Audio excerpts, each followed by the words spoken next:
Magandang araw po sa inyong lahat. Heto na naman po ang isang kwento na mapapakinggan natin sa araw na ito. Ito ay tungkol kay John, isang lasinggerong magbubuko. Si John ay isang simpleng binata na mababa ang tingin sa kanyang sarili. Iniisip na wala siyang ibang silbi sa buhay kundi ang magtinda at magtimpla ng masarap na buko juice. Ngunit isang gabi, habang pauwi, isang kakaibang pangyayari ang bumaliktad sa kanyang mundo. Nasaksihan niya ang isang babae sa damuhan, nagpupumiglas sa isang halimaw. Hindi siya nagdalawang isip, sinagip niya ang babae sa kamay ng aswang. Sino kaya ang babaeng ito at ano ang magiging epekto ng pagtulong niyang yun sa kanyang buhay at negosyo? Kaya ba niyang harapin ang mga panganib na dulot nito o matutulad siya sa naging kapalaran ng kanyang mga magulang? Paano kaya tatalunin ni John ang malalakas na aswang gayong wala naman siyang mutya o kapangyarihan? Sapat na kaya ang sandatang gawa sa pilak? Kaya nitong pumaslang ng kalaban o siya ang mamamatay? Pero bago ang lahat mga idol, huwag po nating kalimutan mag-subscribe at i-hit ang notification bell sa aking YouTube channel na The Voice Addict at Apong Isaak para sa mas marami pang makapigil hiningang kwentong aswang at katatakutan mula sa mundo ng kababalaghan. Umpisahan na po natin ang kwento. Eka, ba't ba ako nandito? Anong ginagawa ko sa lugar na to? Napatingin si John sa paligid. Nasa loob siya ng isang maayos na bahay. Maayos ang paligid, pero may kung anong kakaiba sa pakiramdam niya. Nakita niya ang isang batang lalaki na nakayuko at nakasiksik sa ilalim ng mesa.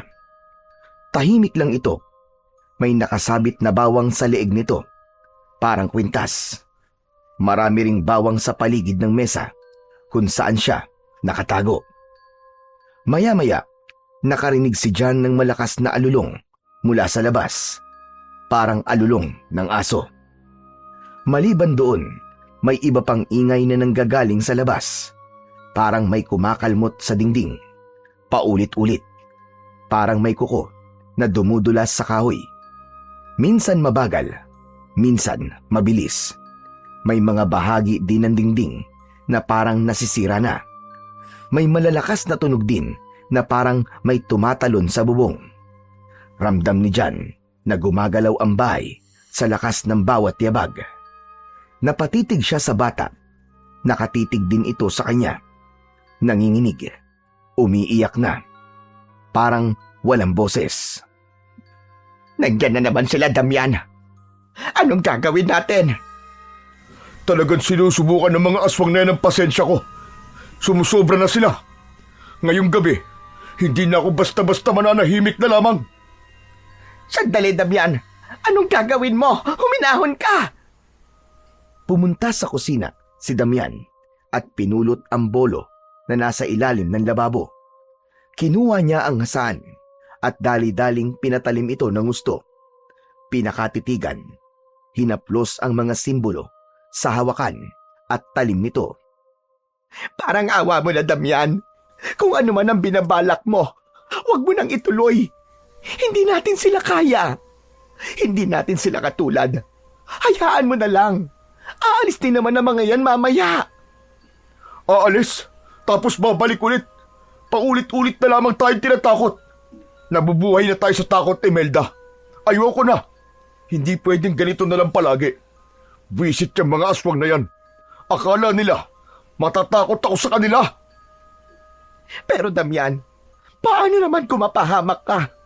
Wala tayong laban sa kanila. Anong walang laban na sinasabi mo? Meron. At lalaban ako ngayon. Kaya humanda sila. Wag na, Damian, wag na. Nakikiusap ako sa'yo. Pabayaan mo na. Kung hindi ngayon, kailan pa tayo kikilos, Imelda? Kailan pa? Naiintindihan ko ang galit mo, Damian.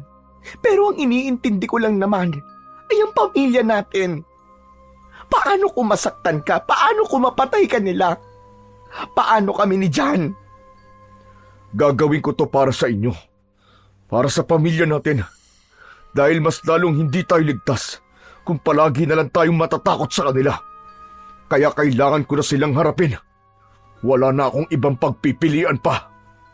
Damian, huminahon ka! Damian! Huwag mo na akong pigilan, Imelda. Masyado na tayong pinaglalaruan ng mga hayop na halimaw na yan. Tumahimik si Imelda. Hawak niya ang laylayan ng kanyang damit. Nanginginig. Alam niyang wala na siyang magagawa para pigilan ang kanyang asawa.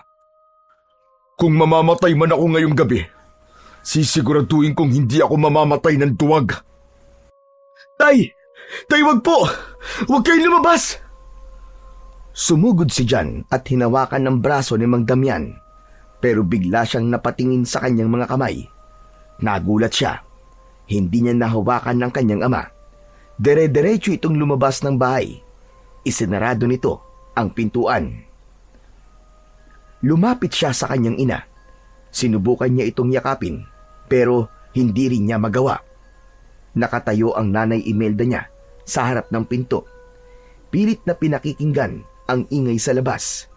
Nanginginig ang kanyang katawan. Pawis na pawis, kahit malamig naman ang hangin sa gabing yun. Nakatingala ang kanyang ulo at ang dalawang kamay niya ay magkadikit at nakatapat sa dibdib. Umusal siya ng isang mahinang panalangin. Panay ang sign of the cross. Diyos ko, iligtas mo po ang asawa ko. Iligtas niyo po kami, Panginoon.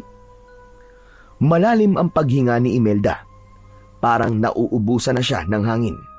Pero pinipigilan niya ang sarili na mapahikbi. Ayaw niyang marinig siya ng kanyang anak na umiiyak. Ayaw niyang makita siya na nanghihina. Kahit nanginginig na ang kanyang mga tuhod at halos hindi na siya makatayo sa sobrang kaba. Pinilit niyang magkunwari na matatag siya, na hindi siya takot, na kaya niya. Dahan-dahan siyang napalingon sa mesa. Sa ilalim nito, naroroon pa rin ang batang si Jan. Yakap-yakap ang tuhod. Nakasubsob ang ulo sa braso. Nanginginig ang mga balikat. Tanda ng tahimik na pag-iyak. Lumapit si Aling Imelda. Dahan-dahang lumuhod sa tabi ng anak. Jan, anak, nandito lang si nanay, ha? Huwag kang matakot. Hindi kita pababayaan, anak. Napatingin si Jan. Napakunot ang kanyang noo. Napalunok siya. Gusto niyang sigawan ang sarili niya. Yakapin o ilayo sa kapahamakan. Pero hindi niya alam kung paano. Naipit siya sa isang masamang panaginip na muling bumuhay sa lahat ng takot na matagal niya nang itinatago. Bumalik sa kanya ang mga alaala. Alam na niya kung ano ang susunod na mga mangyayari. Mabilis niyang tinungo ang pinto. Tumagos siya at napunta sa labas ng kanilang bahay. At doon sa harap ng kanilang tahanan, nakita niya ang isang nilalang na may nakakatakot na anyo. Maitim ang balat nito na parang sunog. May matatalas na ngipin. Mahahaba ang mga kuko at may nanlilisik na mga mata. Ang dila nito ay mahaba, parang ahas. Mas masangsang din ang amoy, parang bulok na laman. Tay, umalis ka na dyan! Pumasok ka na sa loob! Sige na, Tay! Ngunit hindi siya naririnig ng kanyang ama. Walang patumpik-tumpik, umatake ang aswang. Mabilis ito, mas mabilis kaysa sa kilos ng isang normal na tao. Tila bigla itong nawawala, tapos ay biglang lilitaw sa likuran ng lalaki. Ngunit si Mang Damian hindi nagpatalo sa takot. Maigpit ang hawak niya sa kanyang pilak na bolo. Napansin niyang kapag natatamaan ng bolo niya ang aswang, bigla itong napapaatras. Dahil doon ay nagkaroon siya ng dagdag na lakas ng loob. Halika! Kung akala mo matatakot mo ako, Nagkakamali ka! Sige! Sugod! Sumugod ang aswang. Nakanganga, handang manlapa. Umikot ito sa paligid ni Damian. Naglalaway. Ngunit bago pa man ito tuluyang makalapit, mabilis na umamba ng saksak si Mang Damian. Tinamaan niya ang braso ng aswang.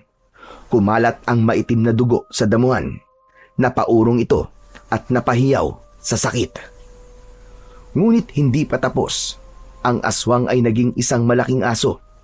Muli itong sumugod. Mas galit, mas mapanganib. Lumaban si Mang Damian. Mabilis din ang kanyang mga galaw. Sanay siyang humawak ng kanyang bolo. Sanay siyang humarap sa panganib. Hindi siya umaatras. Habang nakikipaglaban siya, sa loob ng bahay ay nanginginig na si Imelda. Habang pinakikinggan ang bawat kalabog, sigaw at yabag sa labas, hindi na siya nakatiis. Anak, makinig ka. Huwag kang lalabas ng bahay kahit na anong mangyari. Hintayin mo kami dito. Babalik kami ng tatay mo, ha? Tumayo siya at naglakad patungo sa pinto. Binuksan niya ito at tumambad sa kanyang paningin ang naging kalagayan ng kanyang asawa. Marami na rin itong sugat sa katawan, ngunit patuloy pa rin lumalaban. Umabante pa siya. Hawak niya sa kamay ang isang balisong. Gusto niyang tulungan ang asawa niya. Gusto niyang matapos na ang lahat. Ngunit lingid sa kanilang kaalaman, may isa pang aswang na nakaabang sa itaas ng bubong. Tahimik lamang itong nagmamasid. Matutulis ang kuko nito at mukhang mas matanda kaysa sa unang aswang. Ang balat nito ay kulubot, parang balat ng luma at tuyong kahoy. Mula sa bubong, tumalon ito pababa. Walang kaabog-abog, inatake nito si Aling Imelda. Hindi! Nay! Pero huli na, bumulagta ang nanay niya sa malamig na lupa. Tumama ang ulo nito sa batuan at dumaloy mula doon ang mapula niyang dugo. Agad na pinagkakakalmot ng aswang ang tiyan at muka ni Aling Imelda bago ito lumubay. Sa gulat ng ama, nabitiwan nito ang kanyang pilak na sandata at mabilis na tumakbo papunta sa kanyang asawa. Mahal! Mahal, gumising ka!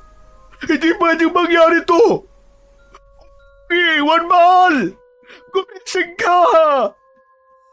Niyakap nito ng maigpit ang kanyang pinakamamahal na asawa. Hindi na ito gumagalaw. Hindi na rin humihinga. Sa isang iglap, umatake ang aswang mula sa likuran. Itinusok nito ang mahahaba at matutulis nitong kuko sa likod ni Mang Damian. Tumagos ang mga kuko nito sa katawan ng lalaki. Napamulagat ito at isang patak ng luwa ang bumagsak sa mukha niya. Agad siyang bumulagta. Yakap-yakap ang bangkay ng asawa. Paano? Paano na ang anak ko? Hindi makagalaw si Jan. Nanlalambot ang kanyang tuhod hanggang sa napaluhod siya sa lupa. Sa huling sandali ng kanyang ama, nabanggit pa nito ang kanyang pangalan. Tumulo ang kanyang luha habang pinapanood ang pagkaladkad sa bangkay ng kanyang mga magulang. Nilapa sila ng dalawang aswang. Niluray ang laman, pinilas ang tadyang, kinain ang puso at atay. Ayoko na! Ayoko na! Ayoko na! Tama na! Nangihina siya. Pilit niyang isinara ang mga mata, pero hindi niya maiwasang hindi tignan kung ano ang nangyayari. Hanggang sa may narinig siyang isang mahinang hikbi. Huminto siya sa pag-iyak at nilingon ang pinagmumula ng tunog. Naroon ang bata sa pintuan, nakatingin sa bangkay ng kanyang mga magulang. Maputla ang bata, punong-puno ng takot, gulat at lungkot ang kanyang muka. Hindi gumagalaw, nakatayo lang sa may pintuan habang pinanunood kung paano nilalapa ang mga magulang niya. at biglang nagising si Jan. Mabilis ang kanyang paghinga. Butil-butil ang pawis sa kanyang noo. Nasa maliit siyang katre sa isang sulok ng kanyang barong-barong. Yung manipis na foam na inuupuan niya sa araw ay siya ring hinihigaan niya sa gabi. Huminga siya ng malalim, pilit na pinakakalma ang kanyang sarili. Tumingin siya sa lumang orasan at nakita niya, 7:00 na ng gabi. Anak ng teteng, oo. Ang tagal naman na naging siesta ko. Ay, anong oras na? Ngayon lang ako nagising. Kanina, pagkatapos niyang magtinda ng buko, umuwi siya para magpahinga sandali. Nakaramdam kasi siya ng antok. Akala niya, sandali lang siya dahil balak pa niyang magtinda. Pero napasarap ang kanyang tulog. Humaba ng hindi niya namamalayan. Kahit mabigat ang katawan, pinilit niyang bumangon. Naupo siya sa gilid ng katre. Ilang saglit pa, napatulala siya habang inaalala ang kanyang panaginip. Ipinilig niya ang kanyang ulo. Pilit na nilalabanan ang mga imahe na ayaw mawala sa isip niya. Maya-maya pa ay napatingin siya sa pinto nang marinig niyang may kumakatok. Jan! Jan! Gising ka na ba, pare? Jan! Oh, sandali, nandiyan na! Tumayo siya at pinagbuksan ito ng pinto. Bumungad sa kanya ang matalik niyang kaibigan na si Rex. May bitbit na plastik sa magkabila ang kamay. Ay, sa wakas, nagising ka rin. Kanina pa ako pabalik-balik dito eh. Buntik na ako magpatawag ng puninarya eh. Akala ko kasi patay ka na eh. Sira ulo. Natulog lang ang tao eh, patay na agad. Ano bang kailangan mo? Ang sungit naman ito. Nandito ako para masimulan na natin to. Aba, kanina pa ata kumunat tong binili kong pulutan natin eh. Kakahintay sa paggising mo. Kanina pa kaya ako inom na inom. Aba, bakit naging kasalanan ko pa yata na hinintay mo ko? Eh bakit kasi di mo nalang ininom yan na mag-isa? Alam mo kasi, Chong, hindi masaya kapag hindi ikaw ang kainuman ko eh. Talagang hihintayin kita. Siyempre, best friend tayo, di ba? Sige na nga. Halika na, pasok ka na. Ikaw, alam mo, bad influence ka talaga eh. Gusto ko sanang iwasan yan para kahit papano eh, maging good boy na ako eh. Ikaw talagang panira sa pagbabagong buhay ko eh. Pare, sandali lang. Pawak nga. Nilalagnat ka ba? Sira ulo. Tumawa na rin si Jan. Umiling pero may ngiti sa kanyang labi. Kinuha niya ang mga plastik na baso at sinalina ng alak ang dalawa.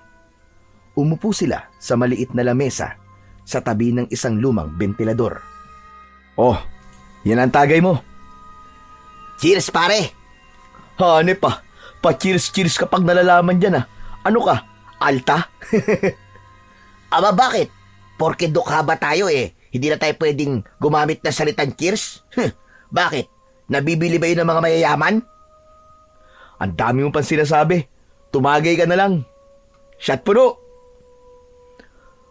Tumahimik sila saglit habang iniinom ang laman ng baso. Maya-maya, sumandal si Rex sa upuan at nagsimulang magkwento. Pre, alam mo, balita ko. Type mo raw yung bagong empleyada dun sa munisipyo ah. Yung bang si Andrea? At sa mo naman nabalitaan yan? May nakapagsabi lang. Iba raw yung tingin mo doon sa babae. Pero, in fairness ah, magandang taste mo, Chong. Panalo ka doon pag yun ang naging nobya mo. Makinis, maputi, tapos maganda. Ang tangos pa ng ilong. Ikaw tumigil ka nga. Huwag mo nga akong ibuyo doon. Alam mo namang hindi bagay sa akin yun eh. Ha? Hindi bagay? Choosy ka pa niyan? Anong choosing pinagsasabi mo? Ang ibig kong sabihin, pre, hindi siya bagay sa akin dahil siya may pinag-aralan. Maganda tapos may pera pa. Eh ano naman ngayon? Gwapo ka naman ah. Maganda ang katawan mo, maskulado. Eh ako nga, walang abs eh. Lakas pa rin ang loob manligaw eh. Ikaw pa kaya? Basta ayoko, Chong. Huwag mo akong binibiro sa kanya. Nakakahiya. Rex, alam mo naman, di ba? Isa lang akong hamak na magbubuko. Walang problema sa trabaho mo. Marangal naman ang pagiging tindero Kaya wag mong nilalanglang lang yun. Oo, alam ko naman na marangal. Tsaka wala akong tinatapakan tao. Pero alam naman natin yung iba, hindi ganun ang tingin. Ang bihira ka. Hayaan mo yung tingin ng iba. Bakit kasi nagpapa-apekto ka? Ay nako.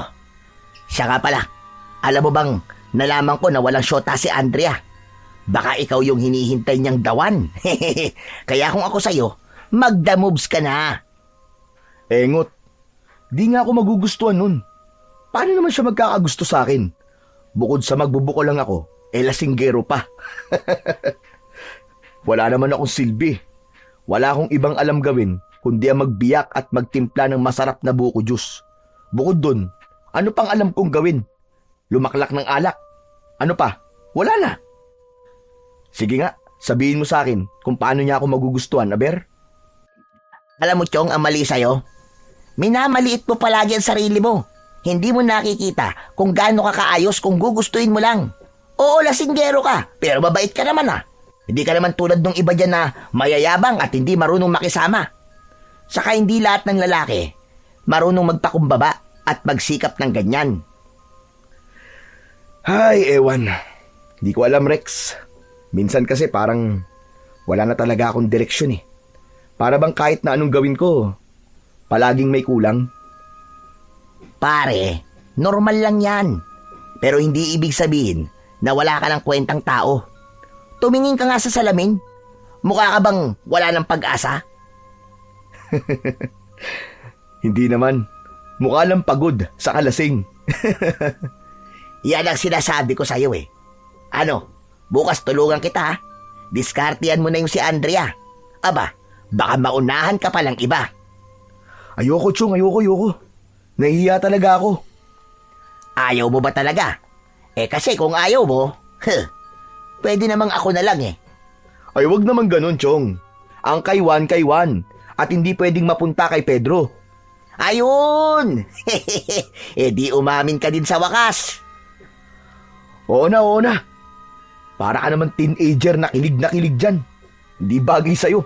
Para kang bulating nilagyan ng asin. Bulating nilagyan ng asin? Grabe ka naman. Ayos ka na. Inamin ko na na gusto ko talaga si Anding. Pwede na ba tayong uminom ng tahimik? Ang ingay mo Grabe naman to. O sige na, pwede na. Ay pero teka, hindi pa ako tapos. Ano palang balak mo? Wala. Sus Mariosep ka naman tao ka, oo. Nahihiya nga ako, pre. Baka mapahiya pa tayo. Ano naman ngayon kung mapahiya? At least sinubukan mo. Mas okay na yun kaysa habang buhay mong iniisip ang mga sana mo. Tumahimik si John. Waring nag-iisip. Napatingin sa kanyang mga kamay, sa kalyo at kutis na maitim. Napailing siya. Ang binatang si John ay edad 25 na. Totoong matipuno ang katawan nito. Halatang sanay sa mabibigat na trabaho. Matangkad siya at maayos ang hubog ng katawan. Malinis ang panga at mapupungay ang kanyang mga mata. Guwapo siya pero hindi ito masyadong napapansin ng marami dahil sa sunog niyang balat, dahil sa araw-araw na pagkakabilad habang naglalako ng buko sa kalsada.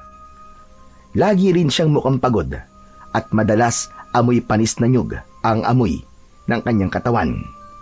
Ngunit kahit ganun, may kakaiba pa rin sa kanya. May dating. Yun lang, talagang lasinggero siya. Ang tingin sa sarili, walang direksyon sa buhay. Palaging iniiwasan ng mga tao. Laging laman ng tsismisan at pinupulutan ng mga tsismosa sa kanilang baryo.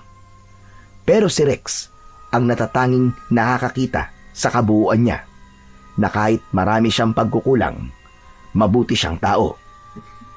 Tahimik na ulit si John. Naging sunod-sunod ang tagay. Sa isip niya, nakikita niya ang maamong muka ni Andrea. Napangiti siya. Totoo ang sinabi sa kanya ng kaibigan si Rex. Wala siyang yaman, Wala siyang maipagmamalaki kung sakali, pero meron siyang itinatagong konting tapang. Naisip niyang baka tama nga ang kaibigan niya. Baka oras na nga para ipaglaban ang kanyang nararamdaman. Alam mo, Chong, tingin ko may tama ka eh. Kung mapahiya man ako, di mapahiya. Basta, masabi ko kung anong nararamdaman ko sa kanya. Yan ang spirit. Iba ka talaga pag nalatamaan ka ng alak no? Tumatapang ka no? Isang shot puno pa para mas tumapang ka na dyan. Shot? Pinuno nila ang kanilang mga baso. Itinaas ito sa ere at kanilang pinagbangga. Nagtagay silang muli. Grabe to. Ang lakas ng tama ko. Ako rin dyan Pero ayos lang. Minsan lang naman to, di ba? Bukas, balik na ulit sa normal. Ikaw, balik sa buko. Ako naman, balik sa semento. Ayos lang. Basta ngayong gabi, kalimutan muna natin ang lahat ng problema. Magsaya lang tayo. Tumango si Rex. Tumahimik saglit. Tumingala siya sa bubong ng barong-barong. Naririnig nila sa labas ang mga tumatahol na aso. Tol, salamat Sa totoo lang kung wala ka siguro. Ewan ko kung paano ko kakayanin tong buhay ko. Alam mo, Tol, parehas lang tayo Pero ikaw lang din naman ang laging nandyan para sa akin, di ba? Tayong dalawa lang laging magkasangga. Walang iwanan, Chong. Magkaibigan tayong talaga. Oo. Teka. Para yatang naiiyak ka na, Chong Tama na nga ang drama natin. Nasaan na ba yung pulutan natin? Naubos na yata. Eto. Mabuti pa. Kumuha ka pa ng isang bote. Saka mani. Para mas lalong masarap ang kwentuhan natin. Sigurado ka ba, Chong? Kaya pa ba? Kaya pa yan. Wala tayong uurungan laban, pre. Basta meron tayong alak. Pinuno nila muli ang kani-kanilang mga baso. Hindi na naging maayos ang pagbuhos. May natatapon na sa lamesa. Pero ayos lang sa kanila. Panay ang tawanan nilang dalawa. Masaya silang talaga. Totoong masaya.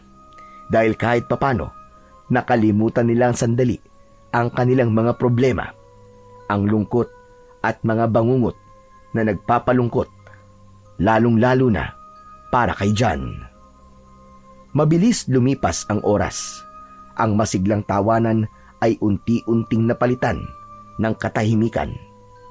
Natapos din ang inuman. Si Rex, nakasandal sa sirasirang upuan. Nakaawang ang bibig. Mahimbing na ang tulog. Si John naman, nakahandusay sa gilid ng lamesa. Ang braso ay nakapatong sa ibabaw nito at ang ulo niya ay nakasubsob sa sariling bisig. Bagsak silang pareho sa sobrang kalasingan. 4:00 ng madaling araw, biglang napadilat si John. Masakit ang ulo niya. Mabigat ang talukap ng kanyang mga mata at parang umiikot ang paligid niya. Ramdam pa rin niya ang malakas na epekto ng alak na nainom nila kagabi ng kanyang matalik na kaibigan. Isang malakas na buntong hininga ang kanyang pinakawalan. Aray! Ito na nga ba ang ayaw ko kapag napapasarap sa inuman Matinding hangover, grabe! Sakit sa ulo. Pero kailangan kumayod para mabuhay ang walang kwentang nilalang. Dahan-dahang tumayo siya. Medyo nangalay pa ang kanyang mga bisig dahil sa pagkakadukdok mula sa lamesa. Tumingin siya kay Rex. Mahimbing pa rin ang tulog nito. Nakasandal pa rin sa sirang upuan. May bagyang laway sa gilid ng bibig. Napailing na lamang ang binata. Pambihira talaga, oo. Tululaway. Hoy, Rex. Rex, alis na ako ah. Ano ba? Umalis ka kung gusto mo. Gusto ko pa matulog. Ayos ah. Lasing na lasing ah. Lakas mo kasing uminom eh. Tinignan niya ang orasan. Nakita niya ang oras. Napamura siya ng mahina. Kaya kahit matamlay at nanlalambot, sinubukan niyang bilisan ang pagkilos. Napapikit siya sandali habang hinahagod ang sariling batok at ulo. Nanginginig pa ang kanyang paa habang dinadampot ang tsinelas. Hindi pwedeng matulog pa. Sayang ang benta. Nagbihis siya, kinuha ang suot na pangalis at isinuot ang lumang sombrero. Kinuha niya rin ang kariton na nakaparada sa gilid ng kanyang barong-barong. Mabuti na lamang at nilinis niya kagabi yun bago pa sila uminom. Maayos ang lagayan ng yelo, kutsilyo at mga plastik na baso at bote. Ang poblasyon ay malapit lang sa kanilang baryo. Hindi kailangan ng tricycle para sa kanya. Kayang-kaya niyang lakarin. Doon siya kumukuha ng buko mula sa mga biyahero na galing pa sa ibang lugar. Sariwa ang mga yon at mura pa ang presyo. Nakasanayan na niya ang ganitong gawain sa halos araw-araw. Habang tinutulak ang kariton, patuloy ang pagkirot ng kanyang ulo dahil sa hangover. Madilim pa ang daan na kanyang tinatahak. Naramdaman niya ang malamig na simoy ng hangin. May konting hamog pa sa paligid. Nang malapit na siya sa bayan, may narinig siyang tila nagkakagulo sa may unahan. May boses ng matanda na tila nagmamakaawa. Nagmamadali siyang humanap ng matataguan sa gilid ng isang tindahan na sarado pa. Sumilip siya at sinikap na makita kung ano ang nangyayari sa ilalim ng ilaw ng poste. May 3 kabataang lalaki.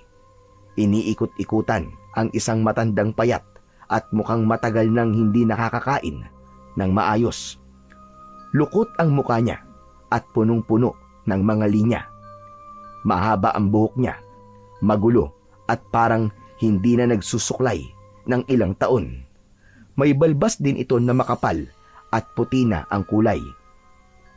Ang suot nitong damit ay lumang t-shirts na halos butas-butas na. Naka-shorts lang, nakupas at sira na rin ang laylayan. Wala siyang suot na tsinelas at halatang sanay na sa malayong lakaran dahil makapal at magaspang na ang mga kalyo sa paa. Maawa kayo sa akin! Huwag niyo naman akong saktan! Wala naman akong ginagawang masama sa inyo! Ngunit ang mga kabataan, halatang lasing at bangag, palakad-lakad pa rin na parang wala sa kani-kanilang mga sarili. Isa sa mga ito ang biglang tumulak sa matanda, hanggang sa napasubsob ang matanda sa kalsada. Aray! Tama na! Huwag! Maawa na kayo sa akin! Napakuyom ang kamao ng binata. Hindi na niya matiis. Kahit masama ang pakiramdam niya, bumalik siya sa kanyang kariton at lumapit sa mga tambay. Hoy, mga kumag! Anong ginagawa nyo, ha? Manahimik ka! Kung ayaw mong pati ikaw saktan namin! Pakialamero ka! Ano ngayon sa inyo kung pakialamero ko, ha? Ayoko na may inaaping matanda. Lalong-lalo na sa harap ko. Kaya mabuti pa. Tigilan nyo na yan. At bakit naman kami makikinig sa'yo, ha, Aber? Dahan-dahang inilabas ni John ang kanyang itak mula sa ilalim ng kariton. Aalis kayo o tatagpasin ko mga leeg nyo. Biglang natahimik ang lahat. Walang nakaimik sa 3 kabataan. Natakot din sila at kinabahan nang makita ang itak na hawak ng binata. Isa-isa silang nagsialis, nagmumura habang papalayo. Naiwan si John, nakatayo pa rin habang nakataas pa ang itak. sa kanyang mga kamay. Anak ng teteng oh. Huh! Buti na lang wala na sila. Lakas ng kabog ng dibdib ko ah. Nang masigurong wala na ang mga tambay na yon, doon lamang tila nakahinga ng maluwag ang binata. Pero ang tuhod niya nanginginig. Halos mapaupo siya sa bangketa. Agad niyang pinunasan ang kanyang pawis sa noo. At pagkatapos nun, doon pa lang siya napalingon sa matanda. At tatang, ayos lang po ba kayo? Oo, iho. Ayos lang. Salamat nga pala. Kundi dahil sa'yo, baka hindi na ako makauwi ng buo. Naku, wala pong anuman yun. Pero ano po bang ginagawa niyo dito ng ganitong oras? Napagtitripan tuloy kayo ng mga adik dito. Yun na nga, iho. Mangyaring may usapan kasi kami ng isang kakilala ko na dito magkikita o dito ko raw siya hintayin. Pero hindi ko naman siya nakita dito. Ganun po ba? Naku baka kung iiwan ko po kayo dito baka balikan po kayo ng mga mokong na yun. Saan mo ba kayo nakatira? Naku, wala na akong bahay, iho. Nasunog kasi ang kubo ko sa tabi ng ilog. Simula nung masunog yun, kung saan-saan na lamang ako napadpad. Minsan dito, minsan sa palengke. Basta kung saan may lilim at bubong, dun ako. Napatingin si John sa matanda. Mahina na ang boses nito at tila nauubusan ng lakas. Napansin niya rin na nanginginig ang mga kamay nito. Tatang, nanginginig po kayo ah. Dahil po ba yan sa gutom? Oo, amang. Ilang araw na akong hindi kumakain. Maski tupig. Madalang akong makainom. Napabuntong hininga si John. Kahit masakit pa rin ang ulo niya at nanlalambot, hindi niya magawang iwan ang matanda. Kaya naman, mabilis siyang nag-isip. O sige, ganito na lang po tatang. Sumama po muna kayo sa akin. Pupunta po kasi ako ng poblasyon para umangkat po ng buko. May malapit po na karinderya doon.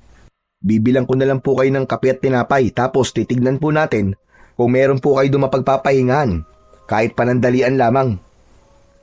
Hindi agad nakasagot ang matanda. Tinignan niya si John tapos tumango ng marahan. Tinulungan ni John na makatayo ang matanda. Salamat, iyo. Napakabuti mo. Bihira lamang ang mga taong tulad mo. Naku, wala po yun, tatang. Tara na po. Baka mamaya balikan tayo ng mga adik na yun Tahimik silang naglakad patungong poblasyon. Madilim pa rin ang paligid. Kaunti lamang ang ilaw sa kalsada, kaya't maingat silang naglalakad. Hawak ni John ang hawakan ng kanyang kariton, habang si Apo Karding naman ay tahimik lang na sumusunod sa likod niya. Habang naglalakad sila sa gilid ng kalsada, nagsimulang magsalita si John. Tatang, nakalimutan ko, ano nga po palang pangalan nyo? Ako si Karding, pero tinatawag nila akong Apo Karding. Ganun po ba?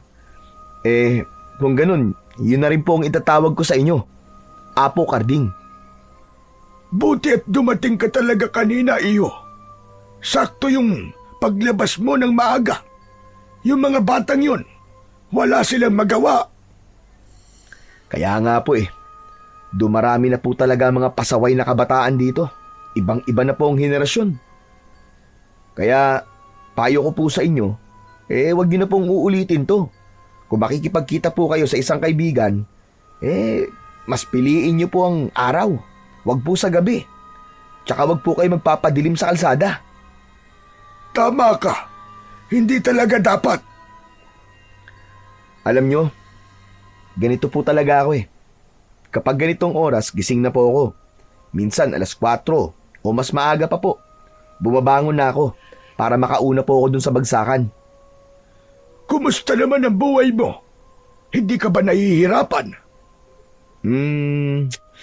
Mahirap po, syempre. Pero kaya naman po. Kahit paano, nakakaraos naman. Kahit mainit sa maghapon, tiis lang. Basta may benta. Ayos na. Sandaling natahimik si Apo Karding. Halatang pinakikinggan niya ng mabuti ang binata habang sila ay naglalakad. Noon po, medyo nahihiya pa po ako sa ginagawa ko eh. Kasi habang yung iba, may mga uniforme, nasa opisina o may magagandang negosyo, ako naman po, nandito lang po sa kalye. Naglalako po ng buko sa gilid-gilid. Oh, ano namang masama doon? Wala ka naman tinatapakan tao, di ba? At napapakain mo ang sarili mo mula sa perang kinikita mo sa marangal na paraan. At napapainom pa po ng alak nang walang sawaan. Abay, ayos na ayos pala buhay mo, iyo ah. May kita ka na, may alak ka pa. Yun nga lang po, may kulang talaga eh. Wala pa po akong asawa. Wala siguro magkagusto sa tulad kong isang magbubuko lang. Hindi mo kailangan madaliin yan. Basta't magpakatino ka lang at huwag kang mawawalan ng pag-asa. Yung tamang tao, darating din yan sa tamang panahon. Sana nga po. Kasi minsan parang wala naman talagang patutunguhan tong ganitong buhay. Mali ka. Ito ang isipin mo, iyo. Ang mahalaga, hindi ka tumitigil. Tuloy-tuloy ka lang. Ang taong nagsisikap, laging may aasahang ginawa kahit papano. Kahit mabagal. Basta't dire-diretso ka lang. Napatingin si John sa matanda. Hindi niya inaasahan na ganito pala ito magsalita. May lalim, may laman. Tatang, Apo Karding, nakakagaan ng loob yung marinig ah. Salamat po ah. Kayo po ba? Matagal na po ba kayo dito? Abay, oo naman. Dati pa ako dito. Pero mula nga nang masunog ang bahay ko, kung saan-saan na lamang ako nakarating. Wala na rin akong pamilya. Nako, parehas po pala tayo. Ako rin po eh. Wala na rin po akong pamilya. Mag-isa na lang po ako nakatira sa bahay kong tagpi-tagpi. May maayos po kaming bahay dati. Kasama ang mga magulang ko. Ang kaso, wala eh. Bata pa lang po ako, namatay na sila. Yung mga kamag-anak ko po, na kumupkup sa akin, inangkin na yung bahay namin. Wala na rin po akong nagawa. Kung minsan talaga, ang buhay at tadhana ay sadyang malupit. Oo nga po eh. Kaya nga ngayon, kahit mahirap, pinipilit ko na lang pong maging matatag. Mahusay ka dyan. Hindi lahat ng bata kayang tumayong mag-isa. Samantalang ikaw, nakatayo ka pa rin kahit maraming pagsubok ang nasa iyong harapan. Salamat po, Tatang. Hindi ko po alam kung hanggang kailan po ako ganito. Pero habang kaya ko pa, bira, laban lang po. Ngumiti si John. Gumaan ang pakiramdam niya. Matagal na siyang hindi nagkikwento ng ganito sa ibang tao. Sa saglit na pag-uusap nila ng matanda, marami siyang natutunan at marami siyang naramdaman. Nalaman niyang may handang makinig at may handang umintindi sa kanya. Nagpatuloy sila sa paglalakad. Alam mo, Tatang, parehas lang naman tayong walang kasama sa buhay. Kung gusto niyo po, doon na po kayo tumira sa akin. Walang sumagot. Biglang napatigil si John at lumingon sa likod. Ngunit wala na doon ang matanda. Hala, nasa na yun? Anak ng teteng, oo. Tatang! Apo Karding! Apo Karding! Tumingin siya sa kaliwa, sa kanan at sa likod. Pero wala siyang nakitang Apo Karding. Inikot niya ang kanyang paningin sa paligid. Walang tao, ni hindi niya narinig ang mga yabag ng matanda na umalis. na wala itong parang bula. Apo Karding! Anak ng teteng. Abay, wag naman kayo nagbibiro ng ganyan. Nasaan ba kayo, Apo Karding? Ano ba to? Ano bang matanda yun? Kinilabutan siya. Parang may malamig na hangin na dumaan sa batok niya. Bumilis ang tibok ng kanyang puso. Mas lalo pa siyang ninerbiyos nang biglang may umalulong na aso sa tabi ng kalsada. Mabilis niyang itinulak ang kariton paalis. Hindi na siya lumingon pa. Sa isip niya, baka multo ang matanda.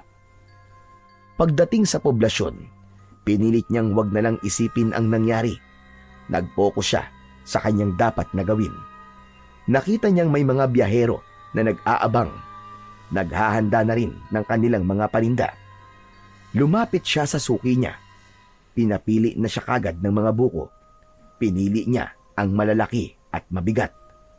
Matapos magbayad, iniligay na niya ang mga ito sa kanyang kariton. 6:00 ng umaga, dumaan na siya sa bilihan ng yelo at asukal. Saka siya pumuesto sa dati niyang lugar. Inihanda na niya ang kanyang mga paninda.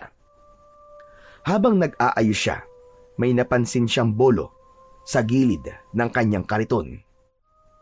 Uy! Bolo to ah! Kanina naman to galing? Ba't nandito to sa kariton ko? Kinuha niya yon. Namangha siya sa nakitang talim nito. Medyo mabigat at malapad to kumpara sa gamit niyang itak. Hindi matulis ang dulo nito. Parang malapad na itak na pinutol sa dulo. Hinugasan niya ito at sinabon, saka sinubukang gamitin. Pinatong niya ang buko sa kariton at tinaga ito. Uy! Ayos ah! Ang talim naman ito! Walang kahirap-hirap! Pero kalaunan, tinigil din niya ang kanyang ginagawa. Hindi ko alam kung saan ang galing to o kung saan to ginamit. Mabuti pa siguro itapong ko na lang mamaya to. Baka mamaya ginamit pa tong murder weapon eh. Tapos nahawakan ko pa. Eh di tiklo ako. May naiwang fingerprints ko rito. Nako. Teka. Ano kaya? Mabuti pa itago ko na lang to. Isinuksok niya ang bolo sa ilalim ng kariton. Itinapon niya ang mga buko na nabiyak na niya at saka siya naghugas ng kanyang mga kamay. Magandang umaga. Uy, Andrea, ikaw pala. Magandang umaga din. Anong kailangan mo? Nagtitinda ka na ba? Baka gusto mo naman akong pagbilan ng 1 piraso. Yung sariwa yung sabaw lang. Walang halong asukal. Masama kasi pakiramdam ko eh. May UTI na naman yata ako. Ha? Sige. Isa lang ba? Oo, isa lang. Hindi ba sumasakit ang tiyan mo pag umiinom ka nito ng ganito kaaga? Hindi naman. Magaan nga sa pakiramdam eh. Masarap sa tiyan. Mas nakaka-refresh. Namili ng magandang klasing buko si John. Yung malauhog kung tawagin. Binutasan lamang niya ang dulo nito sa kanya nilagyan ng straw bago iabot kay Andrea. Heto na po, ma'am. Magkano? Huwag na. Libre na yan. Sa'yo na. Hala, wag naman, nakakahiya. Buena mano yata ako eh. Magkano to? Babayaran ko. Hindi, ma'am. Libre ko na po talaga yan sa inyo. Sigurado ka ba? Opo. Sabi mo yan ha. Salamat. Pero sa susunod, pag bumili ako ulit, doble na ang bayad ko sa'yo. Salamat ulit, John. Tumalikod na si Andrea at habang papalayo ito, napatulala si John. Napangiti siya ng mag-isa. Napakamot sa batok habang tinititigan ang papalayong dalaga. Hindi ako makapaniwala. Kilala niya ako. Biglang kumabog ang dibdib niya. Parang hindi siya makapaniwala. Hindi niya matiyak kung napangiti siya dahil sa libre niyang naibigay na sabaw ng buko o dahil binanggit ni Andrea ang pangalan niya. buo at malinaw. Pambihira! Kilala niya talaga ang pangalan ko. Napaupo siya sa tabi ng kariton, napailing na may ngiti. Bakit niya alam ang pangalan ko? First time pa lang naman niya na bumili sa akin. Kinilig ang binata. Kakaiba ang saya na nararamdaman niya ng mga sandaling yun. Kahit puyat, pagod at may hangover, naging magaan ang kanyang araw. Nawala ang lahat ng bigat. Maagang napaubos ni John ang kanyang paninda. Marami ang nauhaw sa init ng panahon. Kaya naman, 2:00 pa lang ay ubos na ang laman ng kanyang kariton. Masaya siyang umuwi. Ayos ah! Swerte pa lang magbigay ng libre sa unang customer. Pagdating sa bahay, agad siyang dumiretso sa kusina. Kumuha siya ng pitsil, naglagay ng tubig at maraming yelo. Halos maubos niya ang laman ng pitsil sa iisang tungga lang. Mainit pa rin ang pakiramdam niya. Pawis na pawis at tila pagod na pagod ang katawan niya sa dami ng pangyayari ngayong araw. Balak sana niyang humilata at matulog kahit saglit. Pero napansin niya ang isang bote ng alak sa ilalim ng lamesa. Natira nila ito ni Rex kagabi. Hindi na nila naubos dahil sa sobrang kalasingan. Napahinto siya. Sandali siyang tumitig sa bote at napalunok. Sayang naman to. Mauubos na ang espiritu nito kapag hindi na inom. Kinuha niya ang bote, binuksan at nagsalin sa baso. Wala siyang pulutan, pero ayos lang. Umupo siya sa sahig, sumandal sa dingding, at dahan-dahang uminom. Masaya ang araw na to. Dapat mag-celebrate. Bigla niyang naalala ang bolo na nasa kanyang kariton. Tumayo siya at kinuha yun. Ipinasok sa kanyang bahay. Matagal niya itong tinitigan. Bakit parang may kakaiba sa'yo? Mas inilapit pa niya ito at tinitigang mabuti. Parang nakita ko na to dati. Unti-unting napapikit siya. May bumalik sa kanyang alaala, pero hindi niya maaninag ng buo. Maya-maya pa ay tila nakita niya sa kanyang isip ang kanyang ama na si Tatay Damian. Nakatayo sa labas ng kanilang bahay, hawak ang bolo na katulad ng kanyang hawak. Hindi. Ganito ba yun? Ganito ba talaga ang bolo ni Tatay? Bumilis ang tibok ng kanyang puso. Sinipat niyang mabuti ang bolo at nakita niya ang ilang simbolo at palatandaan na parabang nagsasabi sa kanyang yun nga ang dating hawak na sandata ng kanyang ama. Ngunit hindi niya maintindihan kung paano at bakit napunta sa kanya ang isang bagay na matagal nang nawala sa kanya. Hindi pwede. Kung ito yung kay Tatay, yung ginamit niya nung gabi. Ay, napahawak siya sa ulo niya. Nagsimulang manginig ang kanyang mga kamay. Napabitaw siya sa hawak na bolo at agad na pinulot ang bote ng alak. Diretso niya itong tinungga. Paanong napunta to sa akin? Bumuntong hininga siya. Unti-unting lumuha ang kanyang mga mata. Kinuha niya ulit ang bote at tinungga ang natitirang alak. At nang maubos niya to, dahan-dahan siyang humiga sa banig at ipinikit ang mga mata. Ngunit ilang sandali lang ay biglang may kumatok sa pintuan. Tumayo siya at pinagbuksan niya ito. Kapitbahay nila ito. Ibinalita nito sa kanya na naaksidente si Rex sa construction site. Nalaglag. Ano? Ano sabi mo? Naaksidente si Rex? Inulit ng lalaki ang kanyang sinabi. Hindi na nag-aksaya ng panahon si Jan. Nagpalit na lang siya ng tsinelas at agad na nagpunta sa poblasyon kung saan naroon ang klinik. Pagdating niya doon, nakita niya ang kaibigan si Rex na nakahiga. May benda ang braso. Rex, tol! Ano nangyari sa'yo? Konting aksidente lang, Chong. Pero ayos na ako. Maswerte pa rin kasi na-dislocate lang ang braso ko. Malayo sa bituka. Matagal pa ang buhay ko, no? Sira ulo. Mabuti di namagok ang ulo mo. Tumama din naman. Pero syempre, matigas ang bungo ko eh. Kaya walang epekto. Ano pa ba ang kailangan mo dito? May maitutulong ba ako? Yun na nga, pre. Nahihiyaman ako pero sige na nga. Mangungutang sana ako pandagdag sa ibabayad ko dito. Babayaran ko rin kagad kapag nakabalik na ako sa trabaho. Meron naman ako ditong ipon. Ipapahiram ko sa'yo. Ayos. Salamat, pre, ha. Ang bait mo talaga. Pakis nga. Oo, wag na. Pinautang ka lang mangkikis ka na. O heto, kunin mo. O siya nga pala, uuwi rin ako mamaya ah. Ayos lang, pre. Mamaya, nandito na rin siguro si nanay. May makakasama na ako. Baka kasi bukas pa ako makalabas dito eh. Ayos naman pala pre. O sige, habang wala pa siya dito, ako na muna ang bantay mo.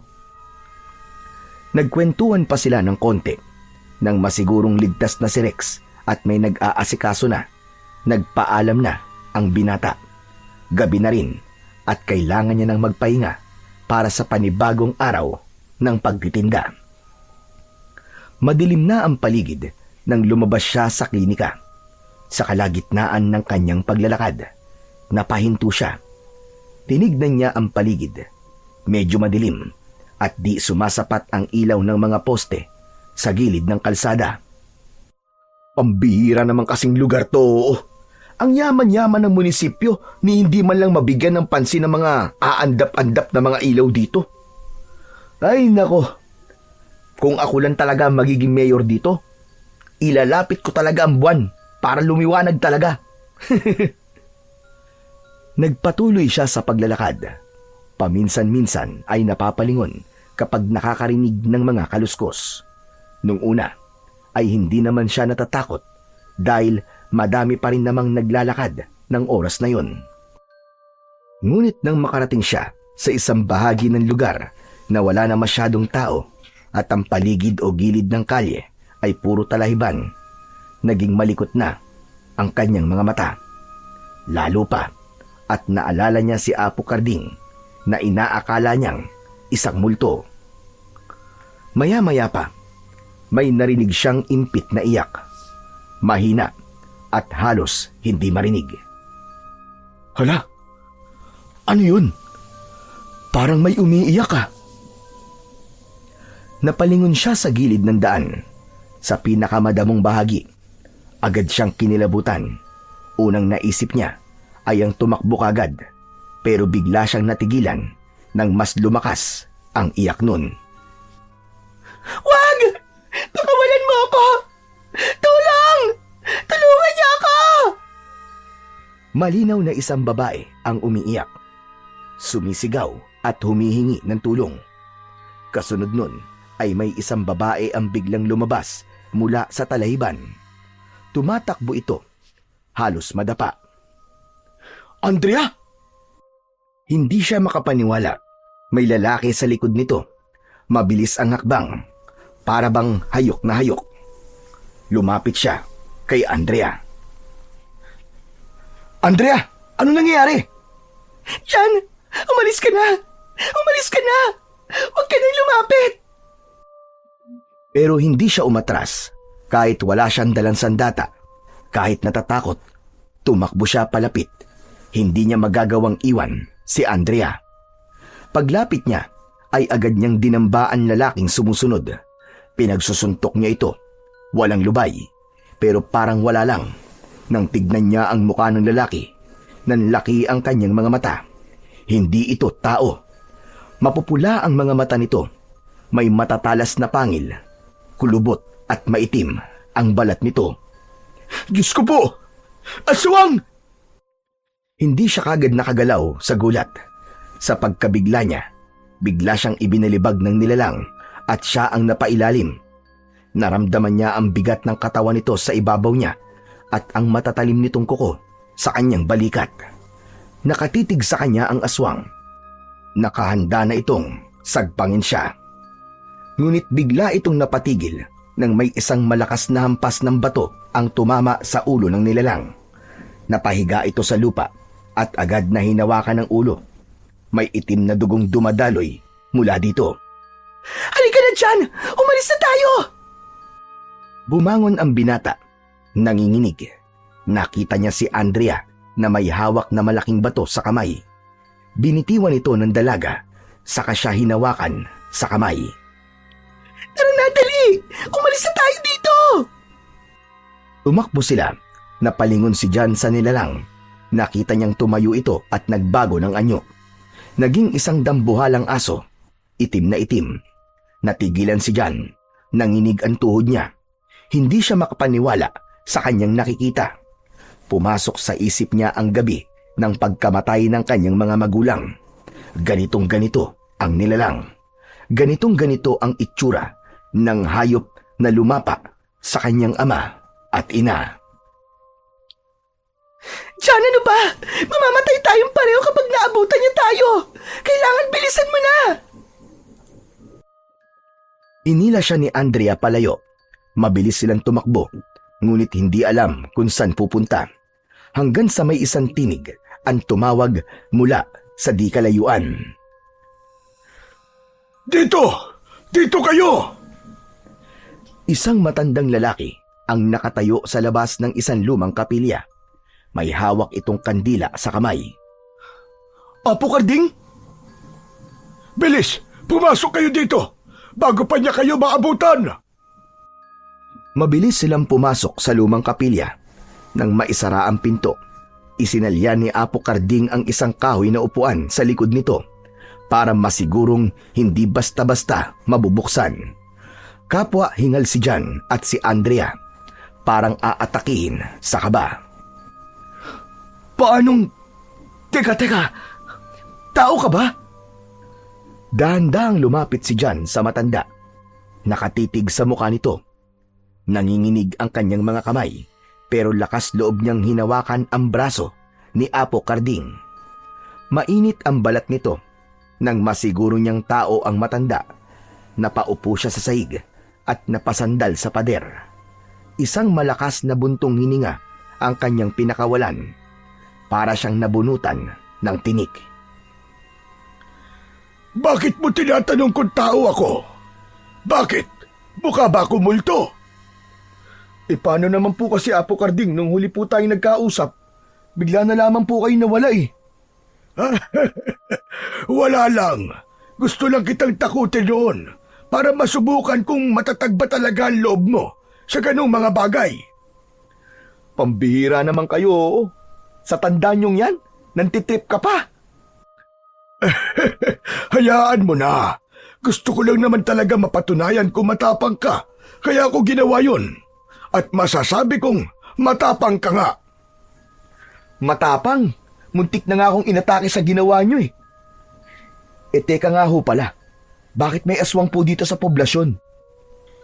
Matagal nang may gumagalang aswang sa lugar na ito, Jan. Ilang beses ko na silang nakikita. Tahimik lang sila. Pero may mga pagkakataong hindi sila nakakapagpigil. Lumalabas ang pagiging aswang nila. Yung mga natatagpo ang mga patay minsan dito. Sila ang may kagagawan nun. Mga hayop talaga ang mga yan. Alam niyo ba, Apo Karding? Mga aswang po ang pumatay sa mga magulang ko. Halos mahigit 2 dekada na po. Buhat nang mangyari yon. Kaya akala ko po wala na sila. Meron pa rin pala. Hindi naman sila nawawala eh. Nandyan lang sila sa ating paligid. Bumabalik-balik kapag gutom. Itong kasama mo, sino siya? Si Andrea po. Siya talaga yung balak na aswangin ng aswang na yun eh. Oo nga pala. Anong ginagawa mo sa damuhan ng ganitong oras? May inutos kasi sa akin sa munisipyo. Tinapos ko muna. At yun, inabot ako ng gabi. Naglalakad ako nang biglang may lumapit sa akin. Akala ko hold upin lang ako. Pero bigla niya akong kinaladkad sa damuhan. Doon ko nakita ang mukha niya. Grabe! Halimaw siya. Nagsisisigaw ako. Mabuti na lang at dumating ka dyan. Kung hindi, baka patay na siguro ako ngayon. Ha? Ikaw nga nagligtas sa akin eh. Akala ko nga katapusan ko na kanina eh. Hindi naman kasi basta-basta mapapatay yun. Kaya kailangan magtulungan tayo. Aswang yun eh. Tao lang tayo. Yumuko si Andrea, parang muling kinilabutan at nakaramdam ng takot. Biglang may narinig silang kumaluskos sa labas ng kapilya. Sumunod ang isang mahabang alulong. Nanigas ang katawan ni Jan at ni Andrea sa takot. Nang marinig yun, agad kumilos si Apo Karding. May kinuha siya sa isang sulok at nakita ng dalawa na asin ang bitbit nito. Agad nitong sinabuyan ang pintuan, ang mga bintana at ang sahig sa paligid nilang tatlo. Ano po yan, Apo Karding? Asin to. Mainam to laban sa mga aswang. Hindi sila makakalapit sa lugar na may asin.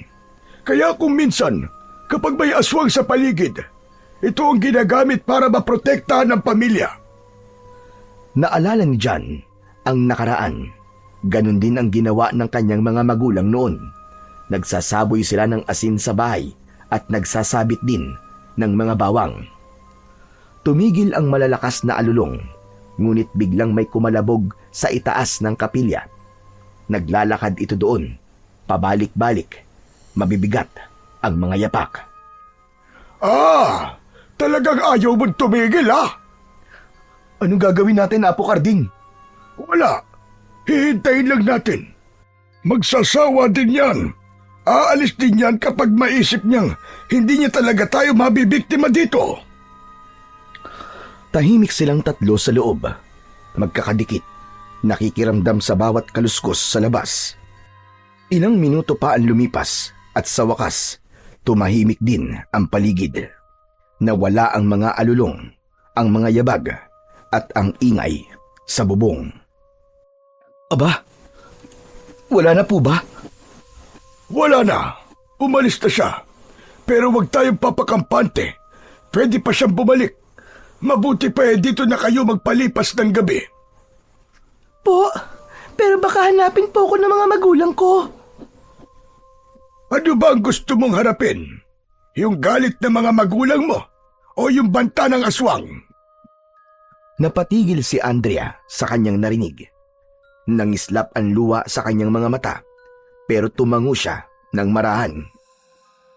Siya nga pala. Nakita mo ba yung sandata na iniwan ko sa'yo? Napatitig si Jan sa matanda. Naalala niya ang bolo, ang makinang na bolo sa kanyang kariton. Opo. Sa inyo pala galing yun? Sa akin nga. Ipinagkaloob ko na yun sa'yo para magamit mo. Tumango si Jan nang marinig yun, pero hindi na muli pang nagtanong. Si Apo Karding ay bumalik sa kanyang mga gamit. Inayos ang ilang bagay, saka umupo sa isang sulok upang makapagpahinga. Si Andrea ay humilig sa pader, nakayakap sa kanyang mga tuhod, at si Jan naman ay nakatitig sa kanyang mga palad. Iniisip ang lahat ng nangyari sa isang araw lang. Sa katahimikan ng gabi, unti-unting bumigat ang talukap ng mga mata ni Jan. Pagmulat ng kanyang mga mata, nakita niya ang kanyang sarili na nakatayo sa tabi ng isang bata. Nang tignan niyang mabuti, siya ito, ang batang Jan. Nakatayo lang ito sa may pintuan, nakatitig sa isang nakakatakot na tagpo sa harapan nito. Dahan-dahan siyang lumuhod sa tabi ng bata. Sinubukan niyang hawakan ito, pero hindi niya magawa. Tumatagos lang ang kanyang kamay. Ramdam niya ang takot, ang sakit na nararamdaman ng batang siya sa oras na yon. Napahagulgul siya ng malakas. Naisip niya na kung hindi dahil sa mga aswang na yon, maayos sana ang buhay niya. May pamilya sana siyang kasama. May nanay at tatay na gumagabay sana sa kanya. Maya-maya pa, nakita niyang tumigil ang aswang sa pagkain. Dahan-dahan itong naglakad papalapit sa bata. Inamoy-amoy ito ng halimaw. Umiyak ng malakas ang bata. Hoy! Hayop ka! Layuan mo yung bata! Napaangat ang ulo ni John. Nakita niya si Apo Karding. Mas bata ng konti ang itsura, pero kilala pa rin niya ang muka. Kasama nito ang ilang kalalakihan mula sa baryo. Sinugod nila ang mga aswang. Nagkagulo, pero ang mga aswang piniling tumakas. Hinabol sila ng mga tao. Samantala, ang bata ay naiwan. Ganon din si Apo Karding. Nilapitan niya si John at maingat na lumuhod sa harap ng bata at sa kamarahan itong niyakap. Huwag ka nang umiyak, iyo. Ligtas ka na. Inilabas ni Apo Karding ang isang piraso ng candy mula sa bulsa at inabot sa batang John. Nanginginig pa rin ang kamay ng bata nang kunin nito ang candy. Huwag kang mag-alala. Magiging maayos din ang lahat. Pinulot ni Apo ang bolo na nasa tabi ng bangkay ng ama ni John. Maigpit siyang hinawakan ng matanda, saka inakay palabas ng bahay. Dinala ni Apo Karding ang batang si John sa mga kamag-anak nito sa baryo. At sa pagkakataong naging malabo na ang eksena, nagising si John, habol ang hininga, luhaan ng mata. Nakita niyang nakatingin sa kanya si Apo Karding. Ikaw yung nagligtas sa akin nun sa mga aswang. Naalala mo na? Opo, naalala ko ng lahat. Kayo po nagbigay sa akin ng candy para kumalma ko. Kayo po ang umakay sa akin palabas po ng bahay. Kayo po nagbigay sa akin ng pagkakataong mabuhay. Tama ka dyan. Matagal na yun. Pero hindi ko yun makakalimutan. Nangako ko sa sarili ko noon na hindi kita pababayaan. Pero hindi ko nagampanan yun dahil na rin sa mga masamang nangyari sa akin. Hindi ko naman nakalain. Naghahaman din pala ang walang awang mga kamag-anak mo na pinagdalhan ko sa'yo. Hayaan na po natin yun, Tatang. Tapos naman na po yun. Pero kahit tapos na, gusto ko pong magpasalamat sa inyo, Apong. Salamat po sa lahat. Tumango ang matanda. Inilapat ang palad sa balikat ni John. Pero John, yung pagsalakay ng aswang kanina, hindi natin yun dapat baliwalain. Natitiyak kung babalikan kayo ng aswang. Kailangan mong maghanda. Po, ano pong dapat kong gawin? Dapat kang maging matapang at dapat palagi mong ihanda ang sarili mo. Huwag mong kakalimutang magdala palagi ng sandata. Yung binigay ko sa'yo, sandata yun ng iyong ama. Pwede mo yung gamitin laban sa mga aswang. Anumang sandata na gawa sa pilak ay makakasugat sa kanila. At kapag nasugatan sila, tiyak na manghihina sila. Kaya gamitin mo yun sa oras ng panganib. Opo, hindi ko po hahayaan na mangyari ulit ang nangyari sa pamilya ko. Yan ang tamang damdamin dyan. Ang galit ay gamitin sa tama. Ang lakas ay gamitin para protektahan ang mga inosente. Matapos mag-usap, tumahimik na ulit sa loob ng kapilya.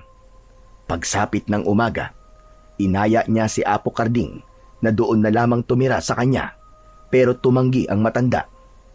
Nagpaalam na silang dalawa ni Andrea at umuwi sa kani-kanilang mga bahay. Sa araw na yon, hindi na siya nakapagtinda pa ng buko. Pagdating ni John sa kanyang bahay, agad niyang kinuha ang bolo ng kanyang ama at tinitigang mabuti. Maya-maya pa ay umiyak siya dahil sa biglang naramdaman niya ang pangungulila sa kanyang mga magulang. Hanggang sa naramdaman niyang nanginig ang kanyang mga kamay. Pinilit niyang kumalma pero hindi tumigil ang kanyang panginginig. Binitiwan niya ang hawak at saka lumabas. Dumiretso siya sa tindahan at bumili siya ng 2 bote ng alak. Nang makabalik sa bahay, umupo siya sa isang bangko sa loob at agad na ininom ang 1 bote. Gusto niyang alisin ang lungkot, takot at kilabot na nararamdaman niya. Nang maubos ang unang bote, binuksan niya na kagad ang pangalawa. Pero nang itataas na sana niya para uminom, bigla siyang natigilan. Muli siyang napaiyak. Ang kamay niya ay bumaba at sadyang binitiwan niya ang alak. Bumagsak ang bote sa sahig. Natapon ang alak. Tumayo siya at kinuha ang bolo. Dumiretso siya sa likod ng bahay kung saan nakatambak ang mga kahoy na ginagamit niya sa pagluluto. Pinagtataga niya ang mga yun. Isa-isa ng mariin. Bawat hataw ay parang binubuhos niya lahat ang kanyang mga nararamdaman dito. Ngunit ilang hataw pa, napansin niyang hindi man lang siya nahirapan sa pagsisibak. Matalim ang bolo, magaan sa kanyang pakiramdam. Habang abala siya sa kanyang ginagawa, dumating naman ang matalik niyang kaibigan na si Rex. O pre, pambihira, anong ginagawa mo? Rex, nakalabas ka na pala. Oo, pinalabas na ako eh. Wala na akong pambayad eh. Bakit nga pala ang aga mo magsibak ng kahoy ha? Saka, bakit ka nandito? Hindi ka ba nagtinda? Hindi na muna. Eh bakit? Alam mo, pupunta lang sana ako sa tindahan eh. Pero narinig ko na parang may nagtataga dito eh. Kaya tinigdan ko. Ano ba nangyayari sa'yo? Ha? Hoy, alam mo ba? May narinig akong usap-usapan kanina doon sa klinik. May nakita daw na aswang kagabi doon sa may poblasyon. Isang malaking aso raw. Talaga? Oo, yun ang usap-usapan ng mga tao nandun kanina eh. Tapos eto pa, may mga natagpuan daw na mga patay na hayop sa ilang lugar. Grabe no? Yung mga tao, ang gagaling gumawa ng kwento. Hindi ako naniniwala sa mga ganun. Aswang. Ikaw, naniniwala ka ba na totoo ang mga aswang? Oo naman, Rex. Ha? Naniniwala ka talaga? Bakit naman? Hindi mo ba alam na biktima ng aswang ang mga magulang ko nun? Ha? Talaga? Nako pre, di ko alam yun. Ano nangyari? Maabang kwento, Rex. Saka, ayaw ko na munang pag-usapan ngayon. Halika na lang sa loob. Pumasok na ang dalawa sa loob ng bahay. Agad na nakita ni Rex ang basyo ng alak sa lamesa. Tapos ay pasimple nitong inamoy ang kaibigan. Uy! Amoy alak ka, Chong ah. Uminom ka na mag-isa? Pambihira. Ang daya mo naman. Hindi mo man lang ako tinawag. Wala yan. Pampatanggal lang ng nervyos. Nanginginig kasi ako kanina eh. May nervyos ka na? Nako, baka naman alkoholik ka na. Alam mo yun, yung kapag hindi nakakainom ng alak, nanginginig. Sira ulo. Hindi pa naman ako ganun kasagupa sa alkohol, no? Tumigil ka nga dyan. Habang nag-aasaran ang dalawa, may biglang kumatok sa pintuan. Nagkatinginan ang magkaibigan. Nang buksan ni John ang pinto, bumungad dun si Andrea. May bitbit na 2 basket na puno ng grocery. Oh, Andrea, anong ginagawa mo dito? Gusto ko lang ibigay sa'yo to, John. Ano yan? Pasasalamat ko to sa'yo. Ha? Wala ka namang dapat na... Meron, John. Marami akong dapat ipagpasalamat. Dahil sa'yo nakatakas ako sa mga aswang kagabi. Kung hindi dahil sa'yo, baka patay na ako ngayon. Nagulat si Rex sa kanyang narinig. Ha? Teka. Aswang? Nakita niyo yung sinasabi nilang aswang kagabi? Oo, muntik na akong biktimay ng aswang na yon. Pero dumating siya. Iniligtas niya ako. Talaga? Iniligtas mo siya, pre? Wow! Ang astig doon. Ang galing mo, ha? Kinuwento ni Andrea ang lahat ng nangyari kagabi. Habang nakikinig si Rex, nanlalaki ang mga mata niya sa takot at pagkamangha. Nang matapos ang kwento, bumuntong hininga ito at bumaling kay John. Anak ng... Totoo? Ang dami palang nangyari sa'yo kagabi. Pero saludo ko sa'yo, Chong. Salamat. Pero Dito kay Andrea talaga humanga kagabi. Grabe, ang tapang pala niya. Parehas lang naman tayo eh. Ayos yan. Alam nyo, hindi nyo kailangan matakot. Kung talagang babalikan kayo ng aswang na yon, nandito ako. Tutulungan ko kayong labanan sila. Hindi ko sila uurungan. Ah, siya ka pala. Yamang nandito ka na lang din, Andrea.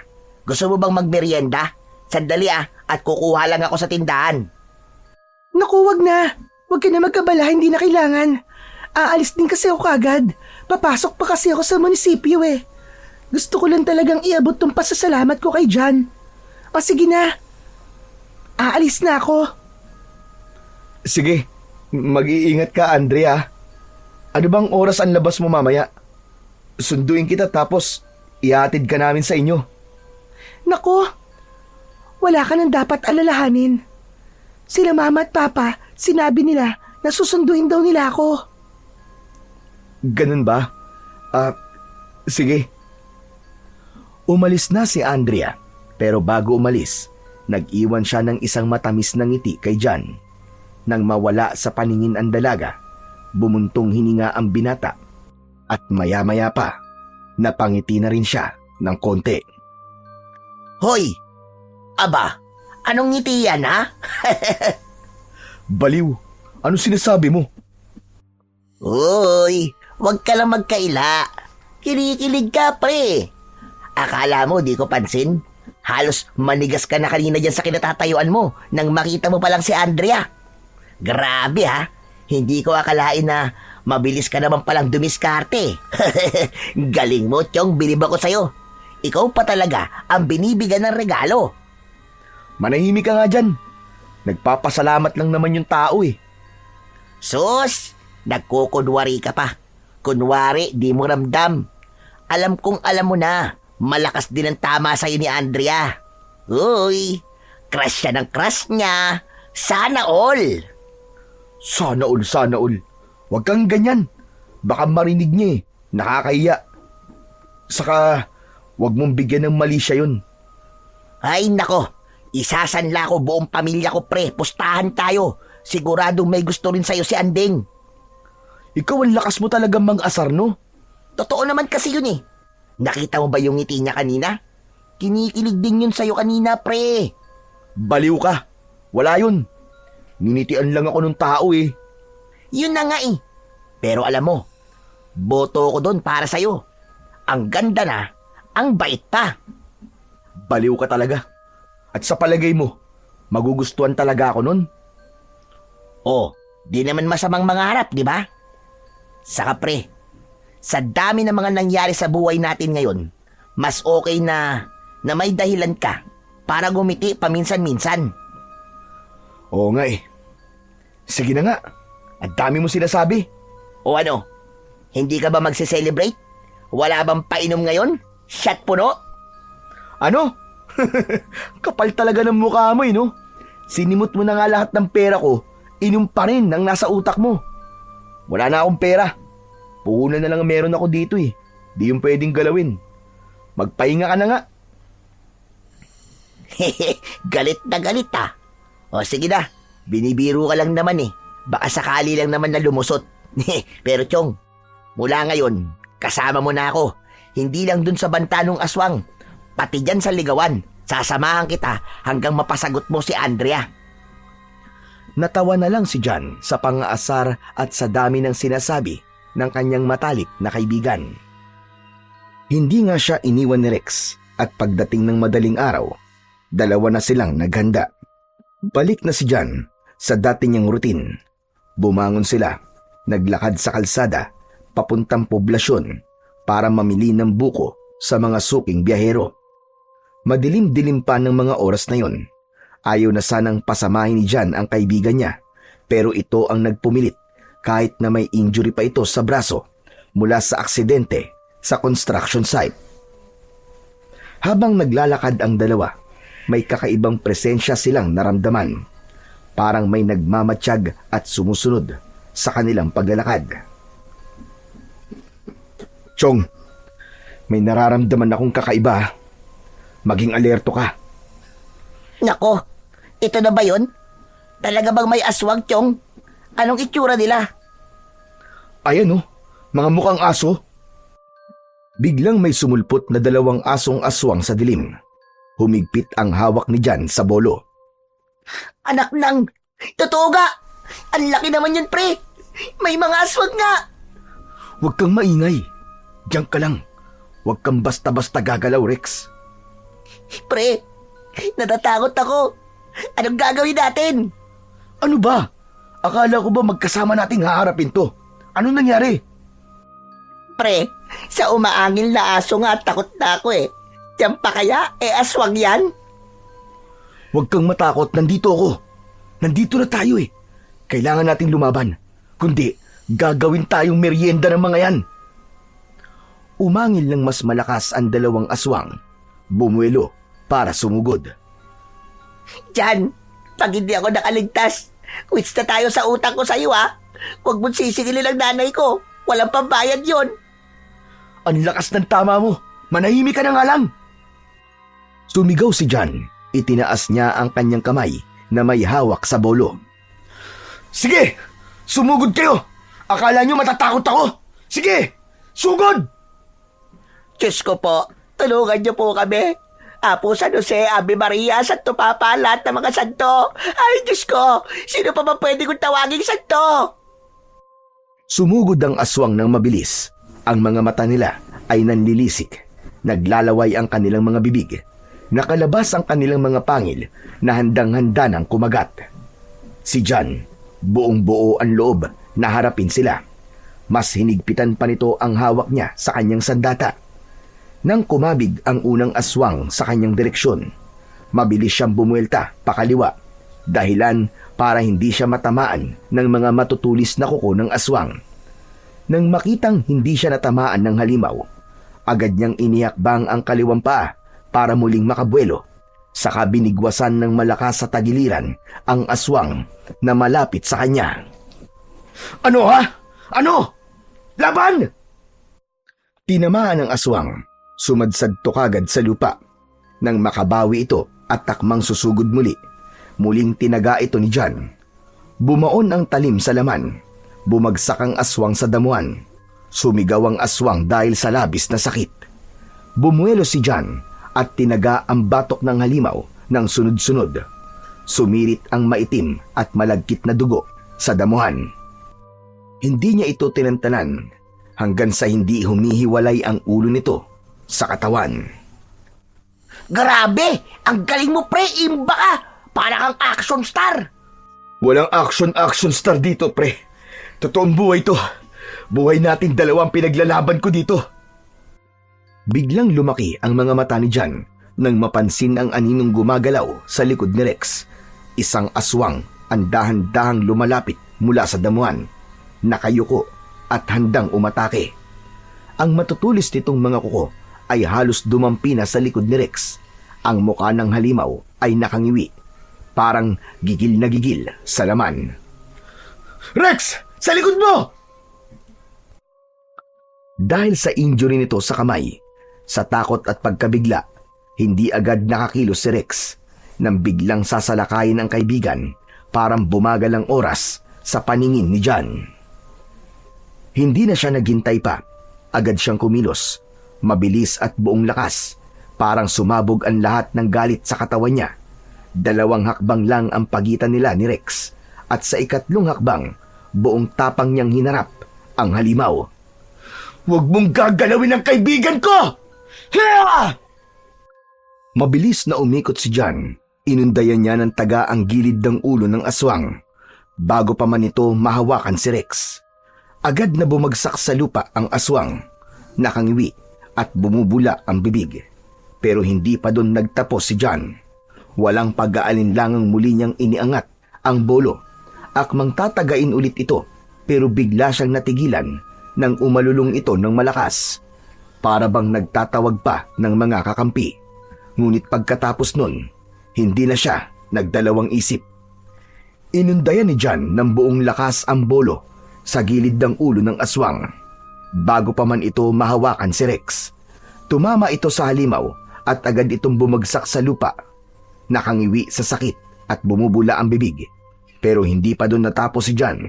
Walang pag-aalinlangan, muli niyang iangat ang bolo at sunod-sunod itong pinaghahataw sa likod ng aswang. Bawat tama ay puno ng bigat at galit. Napasigaw sa sakit ang halimaw at sinubukan pang gumapang paalis. Pero mabilis na sinundan ni John. Isang saksak sa batok ang tuluyang nagpatigil dito. Wala na itong buhay. Nang makita niyang hindi na gumagalaw ang kalaban, doon lang siya parang naimasmasan. Humupa ang galit niya at saka pa lang niya naramdaman ang panginginig ng kanyang mga kamay. Nang tumingin siya sa paligid, nakita niyang nakahandusay ang dalawang aswang sa damuhan at nakatirik ang mga mata. Napalingon din siya sa kanyang kaibigan na noon ay nakaupo at nakasandal sa kariton. Tila hinang-hina dahil sa takot, hindi makapaniwala sa muli niyang nasaksihan. Ano, Chong? Ayos ka lang ba? Oo, ayos lang ako, Chong. Pero, Chong, grabe ka. Ang tapang mo. Ang galing mo. Salamat, ha. Walang anuman yun. Maliit na bagay, wag na natin palakihin. Grabe. Akala ko talaga katapusan ko na kanina. Akala ko magiging kwento na lang ako. Walang makakagalaw sa'yo. Habang kaya ko, pre. Kahit ilang aswang pa yan, lalabanan ko. Hindi ko hahayaang may mamatay ulit sa harap ko. Tsaka, Chong, ikaw na rin ang nagsabi, di ba? Masamang damo ka. At ang masamang damo, mahirap mamatay. Sira ulo. Napatingin si John sa hawak niyang sandata. Naalala niya ang kanyang ama. Hindi lang yun simpleng sandata. Iniisip niyang pamana ito sa kanya. Tara na, may pupuntahan tayo. Ha? Saan naman? Kailangan tumalaman ni Apong. Anong gagawin natin sa bangkay ng mga aswang na yan? Gusto mong ilibing sila? Maiwan ka. Pre naman, no? Nagtatanong lang naman ako sa'yo, hindi ka na mapiro. Tara na nga. Ang bagal mo naman kasi maglakad, eh. Naglakad sila sa madilim na kalsada at dumiretso sa kapilya. Nang makarating sila, nakita nilang nakasara ang pinto. Kumatok si John. Tao po! Tao po! Sino nandito? May nakatira ba dito? Oo, meron. Si Apo Karding. Tao po! Apo Karding! Si John to! Andyan po ba kayo sa loob? Chong, wala yatang tao eh. Hindi pwede. Kailangan ko siya makausap. Nasaan kaya siya ngayon? Maya-maya pa ay nakarinig sila ng isang malakas na sitsit. Mula sa likod ng isang puno na malapit sa kapilya ay nakita nilang nakatayo ang isang matanda. Nangilabot si Rex nang makita ito. Akala niya ay isang panibagong aswang na naman dahil sa magulo nitong buhok. Teka, huwag ka matakot. Yan yung sinasabi ko sa yung si Apo Karding. Anong ginagawa mo dito, iyo? Agad na sinabi ni John ang nangyari. Kitang-kita sa mukha ng matanda ang labis na pag-aalala. Ano ka mo? Nangyari yun sa inyo? Bago ko po sagutin yan, gusto ko po munang malaman kung bakit nandito kayo sa labas. Pinalayas ako dyan eh. Dumating na ang may-ari ng lupa at naabutan ako dyan sa loob ng kapilya. O ngayon, sabihin mo na sa akin kung totoo ba yung ibinalita nyo. Napatay mo ang dalawang aswang na yon. Opo, mukhang tinambangan kami. Mukhang may alam sila tungkol sa akin. Kaya nga po eh. Pero buti na lang, ang galing nitong kasama ko. Hataw na hataw sa pakikipaglaban. Ang galing sa bakbakan. Ang bilis. Ang lakas. Walang emosyon ang mukha ng matanda. Lalong nangunot ang noo nito at tila nag-isip ng malalim. Maya-maya pa ay biglang bumuntong hininga. Mas lalo na magiging mapanganib dahil sa nangyari. Po? Bakit po? Paano? Natuklasan ko na hindi lang isa o dalawang aswang dito sa poblasyon. Isang pamilya sila at tiyak na hindi sila titigil. hanggat hindi nakakapaghiganti. Hanip din. At sila pa ngayon na may balak na maghiganti sa akin. Pero sila ang walang habas sa pagpatay at pananakot dito. Mga demonyo sila. Kaya ko po silang harapin. Hindi ako natatakot sa kanila. Hindi kailanman. Alam ko yun, John. Pero kilala ka na ngayon ng pamilya ng mga aswang. Tsak na mas iinit ang labanan. Kailangan mong maging alerto sa lahat ng oras. Maging mapagmasid ka sa paligid. Nakahanda po ako palagi, Tatang. Hindi lang sarili mo ang dapat mong ihanda. Dapat maging ang mga taong malapit sa iyo, ang mga mahal mo sa buhay. Natahimik si John nang sabihin ni Apo Carding ang mga katagang yun. Parang bumigat ang kanyang pakiramdam, pero buo ang loob niyang lumaban. Tatang, wala naman po akong pamilya na dapat protektahan eh. Wala din po akong kamag-anak na malapit sa akin. Kaya sino naman po ang pupuntiryahin nila? Kung wala, ikaw mismo ang aatakihin nila dyan. Kaya kailangan mong maganda. Kaya ko po to, Apong. Kahit ilang pamilya ng aswang pa yan, lalaban ako. Hindi ko sila uurungan. Magaling iyo. Kaya ngayon, tutuparin ko na rin ang pangako ko sa iyo nung bata ka pa. Ang pangakong hindi kita pababayaan. Tutulungan kita sa gera dyan. Hindi ko hahayaang masasaktan ka ng mga aswang na yon. Napatitig si John sa matanda. Kahit matagal na ang nakaraan, parang bumalik sa kanyang isipan ang lahat. Ang araw na nawala ang kanyang pamilya at sinagip siya ng matanda sa mga aswang. Nangako nga ito na ipagtatanggol siya at di pababayaan, pero hindi yun natupad noon. Pero ngayon, muling nangako ang matanda. Nabuhayan ng loob ang binata. Naglakad na ang tatlo pauwi sa baryo ni na John. Habang binabaybay nila ang kalsada pauwi, nakita nila ang maraming tao na nagkukumpulan sa isang lugar. Lumapit sila. Nakita nilang pinagkakaguluhan ng mga ito ang bangkay ng 2 dambuhalang aso. Iba-iba ang naging opinyon ng mga tao tungkol dito. May naniniwalang aswang ang mga ito at meron din namang hindi. Habang nakatayo silang tatlo, biglang napansin ni Rex ang isang lalaki. Tinititigan nito si John ng matalim. Halos hindi kumukurap. Chong! Tinititigan ka ng lalaki, oh. Masama ang tingin sa'yo. Tignan mo. Nasaan? Doon, sa gilid. Yung matanda na nakasombrero ng itim. Nakita ni John ang isang matandang lalaki. Nakatayo lang sa gilid. Nakatitig sa kanya ng mariin. Ang mga mata nito ay parang may galit na gustong kumawala. Nang mapansin ng matanda na nakatingin si John sa kanya, lalo nitong sinamaan ang tingin. Parang sinusukat siya mula ulo hanggang paa. Hindi mapalagay ang loob ni John. Parang nakaramdam siya ng pangamba. Hindi basta-basta ang matandang yon. At hindi lang ito isang usisero. Iba ang dating sa kanya. Iba rin ang nakikita niyang aura. Nilingon niya si Apo Carding at kinalabit. Tatang, tignan niyo nga po kung kilala niyo po yung matandang lalaki na nakatingin sa akin. Yung nakasombrero po ng itim dun sa may gilid. Ang sama po makatingin eh. Kumunot ang noo ni Apo Carding nang ibaling niya ang paningin sa direksyong tinuro ni John. Pero wala doon ang matandang lalaki na nakasombrero. Nasaan? Wala naman ah. Pambihira. Nandyan lang po kanina. Bakit biglang nawala? Oo nga eh. Ako yung unang nakapansin, Apo Carding.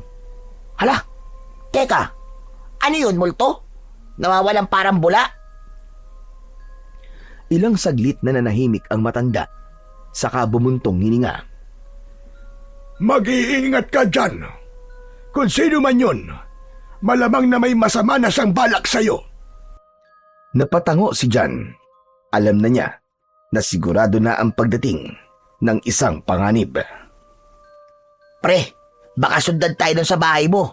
Baka doon siya magkalat ng lagim. Subukan niya, Chong. Kailangan natin siyang paghandaan mamayang gabi. Chong, kinakabahan ako sa plano mo. Hindi mo naman kailangan lumaban, Chong eh. Naiintindihan ko ang kalagayan mo. Wala kang dapat na ipag-alala. Kung hindi ako makakatulong sa'yo ng pisikal, may alam akong paraan para makatulong sa'yo. Ano yun? Basta, ako nang bahala doon. O siya, umuwi na tayo. Hayaan na natin sila. Ang kailangan natin ngayon ay ang maganda. Itinulak na muli ni John ang kanyang kariton. Tahimik na sumunod si Rex sa tabi niya. Si Apo Karding naman ay nasa likuran. Matalim ang tingin nito sa lansangan at kahit may edad na, ay halata pa rin ang pagiging alerto. Pagdating nila sa bahay ni John, agad silang kumilos. Nagbigay si Apo Karding ng ilang tagubilin. Nagsabit sila ng bawang sa pintuan.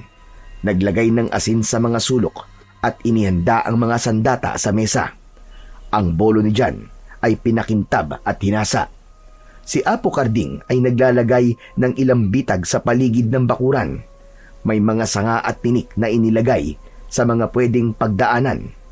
Si Rex naman ay tumulong sa pagbuhos ng asin sa mga bintana, pintuan at sa mismong paligid ng bahay. Tatang, sapat na po ba to? Hindi sapat ang paghahanda. Pero mas mabuti na to kaysa wala tayong magawa. Nang matapos na sila sa kanilang ginagawa, nagpaalam na si Rex sa kanila. May gagawin daw itong importante. Hanggang sa sumapit na ang gabi, tahimik na ang buong paligid. Pero si John at si Apo Karding ay gising pa. Naghihintay, nag-aabang, nakapwesto sila sa sala ng bahay. May mga sandata sa tabi nila. Maya-maya pa, may narinig silang kaluskos sa labas. Tatang, narinig niyo po ba yun? Tumango si Apo Karding. Agad na umalingasaw ang masangsang na amoy sa paligid. Nandito na sila. Handa ka na ba? Kinuha ni Apo Karding ang kanyang punyal at si John naman ay pinulot ang kanyang bolo. Sa isang iglap, may tumalon sa bubong. Agad na lumabas ang dalawa at hinarap ang pagbabanta ng mga aswang na yun. Nakita nilang 3 aswang na mas malalaki ang katawan, mas mabibilis ang galaw, halatang sanay sa laban. Agad na sumugod ang isa kay John. Nasalag niya ito pero nasugatan ang kanyang braso. Aray! Anak ng... Hindi na siya natapos magsalita dahil muling sumugod ang aswang. Pero biglang humarang si Apo Karding. Sinalag ng matanda ang atake, saka isinaksak ang patalim sa tagiliran ng halimaw. Napaatras ang aswang, ngunit sa likod ni John, may isa pang aswang ang sumugod. Tinamaan siya sa balikat. Hindi ako papatalo sa iyo, halimaw ka! Umikot ang binata at sinalubong ang nagwawalang aswang. Tinaga niya ito ng sunod-sunod. Napaurong ang kalaban pero hindi pa rin bumabagsak. Lalong naging agresibo ang mga aswang. 2 na ang sabay na sumugod kay John. Tinamaan siya sa likod. Napaluhod siya. Hawak pa rin niya ang bolo pero nanginginig na. Ayos ka lang ba iyo? Patay na ang isang aswang. Kayang-kaya na natin ito. Tinamaan ako, tatang. Ang sakit. Parang nangihina ako. Nakita ng matanda na matindi nga ang tama ni John. Dumudugo ang likuran nito at may humahalong kulay itim na likido sa dugo. Palatandaan na may kamandag ang sugat. Sigurado si Apo Karding na nadilaan ito ng aswang. Anak ng lintik! May kamandag! Namumutla na si John. Nakita rin ni Apo Karding ang paninikip ng paghinga ni John. Tumatagaktak na ang pawis sa noo ng binata. Huwag kang bibigay dyan. Kapit lang. Huwag mong hayaang lamunin ka ng kamandag. Lumaban ka, iyo! Tumango si John. Ang enerhiya nito, pababa ng pababa. Huwag ka na munang gagalaw. Ako ang bahala dito. Tatang, kahit nangihina ako, lalaban pa rin ako. Nang makita ni John na muling pasugod ang dalawang aswang, pinilit niyang tumayo. Hinintay nilang dalawa na makalapit ang mga ito sa kanila. Nakatutok sa mga aswang ang kanilang hawak na sandata, pero biglang may narinig silang mga ingay ng tao, mga sigawan at mga yabag. Maging ang mga aswang ay tumigil sa pagsugod. Ano po yun, Tatang? Hindi ko alam. Nandito na kami, Chong! Apo Karding! Dumating si Rex kasama ang ilang mga lalaki na kasamahan niya sa construction site. Nakilala ni John ang ilan. May mga dalang kanya-kanyang sandata ang mga ito, at ang isa ay may dala pang lambat. Nagkagulo nang makita nila ang dalawang aswang na mas lalong lumaki ang katawan. Tila naninindak, pero hindi nagpatinag ang mga lalaki. Agad na itinapon nila ang lambat at nahuli ang isa. Agad nila itong sinugod at pinagtulungang patayin. Ang isang aswang naman ay sumubok tumakas, pero hinabol siya ni John mula sa gilid. Inangat niya ang bolo at isang malakas na taga sa batok ang tumapos dito. Gumulong ang ulo ng aswang sa lupa. Sumirit ang itim na dugo. Bagsak ang halimaw at natapos ang laban. Yes! Tapos na! Patay na silang lahat! Wala lang mga halimaw! Nagtagumpay tayo! Panalo tayo, mga kasama! Pagkasigaw ni Rex ng ganun, nagsigawan ang ilan, nagsitalunan sa tuwa at nagkamayan. May iba pang ang niyakap ang mga kasamahan. Hindi sila makapaniwala na nakapatay sila ng aswang. O, di ba? Sabi ko naman sa iyo yung isang kamay ko, naging marami. Mabuti na lang at nakahanap ako ng mga kamay na handang tumulong. Ang galing mo, Chong. Ngayon, ako na ang may utang sa'yo. Utang ko sa inyong lahat ang buhay ko. Salamat. Salamat sa inyong lahat. Tumango si Apo Karding. Duguan ng balikat at may sugat sa noo, pero nakatayo pa rin. Abasya, maraming salamat sa inyong lahat. Alam nyo, malalakas ang mga nakalaban nating aswang. Malalakas ang mga nilalang ng dilim. Pero kung sama-sama, kaya natin silang tapatan. Mas lalong lumakas ang sigawan dahil sa tuwa. Pero ilang minuto ang nakaraan, si John biglang nawalan ng malay. Agad silang pinagtulungang dalhin sa bahay ng isang kilalang albularyo sa malapit na bayan. Doon ay maingat na ginamot ang mga sugat ni John at Apo Karding. Maingat na nilinis ang mga tama sa kanilang katawan at matagumpay ding naalis ang kamandag ng aswang sa dugo ng binata. Umaga na nang payagan silang umuwi. Pagkarating nila, bumaba na kagad si John sa tricycle. Nagulat siya nang sumalubong sa kanya si Andrea. May hawak itong maliit na supot ng tinapay. Kitang-kita sa mukha nito ang matinding pag-aalala. Nang makalapit siya kay John, niyakap niya ito ng marahan. Wala siyang pakialam sa mga taong nakatingin. John, nabalitaan ko ang nangyari sa'yo. Mabuti na lang at ligtas ka. Hindi nakapagsalita si John. Noon lang may yumakap sa kanya ng ganun. Nag-alala ako para sa'yo, John. Talaga palang binalikan ka ng mga aswang na yon. Masaya ako na buhay ka. Napangiti si John at sa araw na yon, nagsimula ang unti-unting pag-usbong ng pagmamahalan sa pagitan nila. Lumipas ang maraming taon. Tuloy-tuloy pa rin ang buko business ni John, pero sa pagkakataong ito, may kasama na siyang pamilya, si Andrea. Nagkatuluyan sila at nagkaroon ng 2 anak. Masipag ang asawa niya at marunong sa pagpapatakbo ng negosyo, kaya lalo itong lumago. Meron na silang sariling logo at packaging. May mga franchise na rin.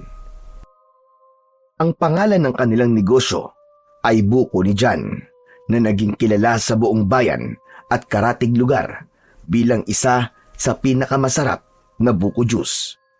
Pero hindi lang sa buko naging kilala si Jan. Ang dating lasinggerong magbubuko na palagi nilang pinagchichismisan ay kilala nila bilang kanilang tagapagtanggol ng kapayapaan. Marami ang humanga sa tapang niya at kabutihan ng puso. Samantalang si Rex naman ay nakabalik na sa kanyang trabaho at na-promote bilang mason. Hindi na siya labor. Samantala, si Apo Karding naman ay siyang madalas na nagbabantay sa mga bata na itinuturing na niyang apo. Madalas makikita ito na nagkikwento ng mga magagandang kwento na kinagigiliwan ng mga anak ni Jan at Andrea. Ang lahat ay namuhay ng tahimik, kabilang na ang buong baryo at ang poblasyon. Ang mga tao, hindi na sila takot sa dilim dahil alam nila may pagkakaisa sila at marami ang handang lumaban para sa isa't isa.